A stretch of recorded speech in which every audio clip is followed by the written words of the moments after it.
You got an Atlanta team who has beat this Orlando team twice in a row. They've won their last two. They've won 3 of 4. Orlando has won, 2 games out of their last 5. Yet here they sit -5.5 favorites. How are you attacking this game?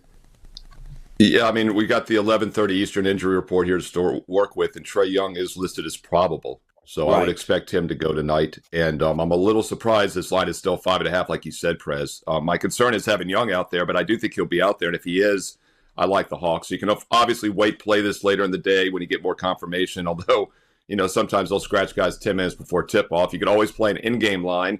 You could also play the game the minute it starts, right? The in-game line is going to be the same right after tip-off, and you'll know that Trae Young is out there. So I really think that's a way to play NBA games nowadays that people don't talk about a lot, is like right at tip-off, even use the in-game line for the first 30 seconds. But I do like Atlanta in this spot, like it a lot better with Trae Young. It looks like he's playing. And you mentioned how the Magic are not playing good basketball. Well, that was the Hawks up until about a week ago.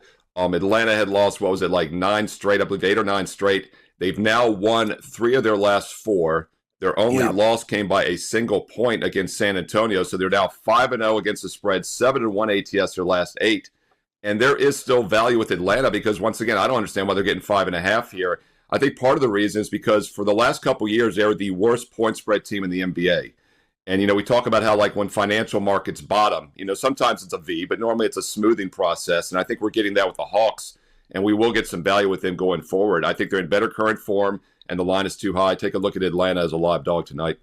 But that is a big line, Steve. How should we attack this game? Well, the big news tonight is it looks like Luka Doncic is supposed to be in the lineup for the first time in a Lakers uniform. Now, as of 11:30 a.m. Eastern, the injury report has him listed as questionable.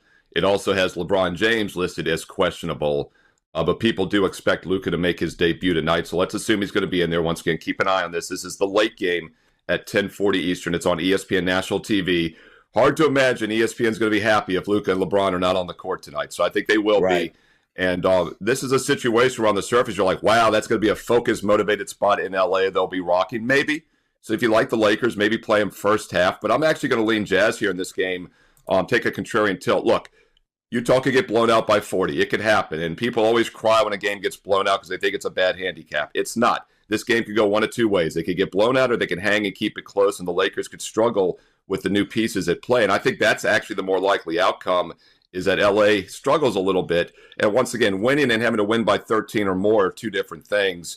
So yes, maybe the Lakers come out with some energy early here, but I like Utah full game plus the 13.5.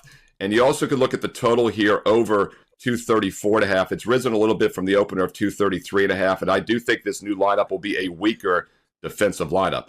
Doncic, not a great defender to start with, not fully healthy. And then on top of that, you just lost Anthony Davis, one of the best big men in the NBA, which helps your defense. So I think the defense will be a lot weaker. So if you want to stay away from the side, I would look at the total over 234.5. Could be worth a look. I believe it's a 30-day special right now. All sports, all access, both college and pro basketball for about $6 a day.